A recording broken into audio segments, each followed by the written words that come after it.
जी हाँ, इन वक्त मौजूद आया मोहम्मद उर्स कुंभार जै वट समूरी सिंध में मानू अचन था।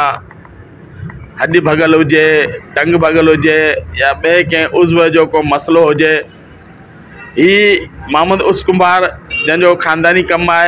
इन वट पूरी सिंध में अचन था मानू। इन पुछंदासीं तो कड़े किस्म जा मानू अचन था ऐं तव्हां उन्हनि खे कहिड़ियूं कहिड़ियूं जो इलाज करियो था। जी असांजो ही ख़ानदानी कम है। बाबा ॾाॾा मामा असांजा ही कम कंदा हुआ। मुंहिंजो पीउ बि इहो कमु कंदो हो। मुंहिंजे पीउ खां इहो कमु सिखियसि। हड्डी जोड़ जो कमु, दुध नक्सल हुजे, हथ नक्सल हुजे, पैर नक्सल हुजे, हड्डी टंग जी टुटल हुजे, बिल्कुलु असीं बधण लाइ तयारु आहियूं।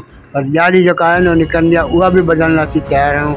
मुंहिंजो ख़ानदानी कमु आहे। तंहिं खां पोइ जेको आहे शफ़ा जो बि कमु आहे, दुआ बि मिलियल आहे, सम्झा न। असां हड्डी जोड़ वारो कमु कंदा आहियो। जी जी कहिड़ो मसलो आयो कि जेको तव्हांजे वक़्त खां ॿाहिरि जेको तव्हां सम्झो तयारी असांजे जी हा, कहिड़े क़िस्म जा अहिड़े क़िस्म जा हिकिड़े खुला नक्सल हूंदा आहिनि। ॿ टे दफ़ा माण्हू जा निकिरी वेंदा आहिनि, पोइ उहो जेको असांखे बधण में थोरी दुशारी थींदी आहे। जीअं जुड नक्सल हूंदी आहे उहा थोरी बधण में दुशारी थींदी आहे। पर माना अलाह जी महिरबानी सां कमु करे वेंदा आहियूं। 3-4 पटियुनि में, 5 पटियुनि में, 6 पटियुनि में कमु करे वेंदा आहियूं इंशाअल्लाह ताला फाइनल करे। माण्हू असां सिंजोर खां आया आहिनि, जोल खां आया आहिनि, नवाब शाह खां आया आहिनि, जरा इलाही बजीन शहर खां बि आया आहिनि, माटली तरार खां बि आया आहिनि। हेॾा पंहिंजो इहो छा चवंदा आहिनि, इहो मटियारी खां बि आया आहिनि, ऐं पंहिंजो प्यारलुंड खां बि आया आहिनि, चंबड़ खां बि आया आहिनि माशाअल्लाह।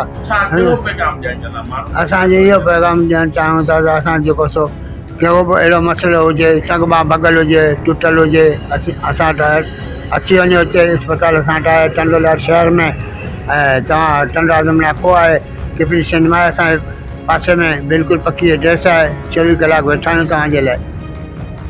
तव्हां नाज़रीन ॿुधो त मोहम्मद उर्स कुंभार जो चवणो हो त कंहिं बि क़िस्म जो हॾु टुटल हुजे या ॿियो कहिड़ो मसइलो हुजे त मूं वटि अचो। शिफ़ा ॾियण वारी अलाह जी ज़ात आहे। इंशाअल्लाह तव्हां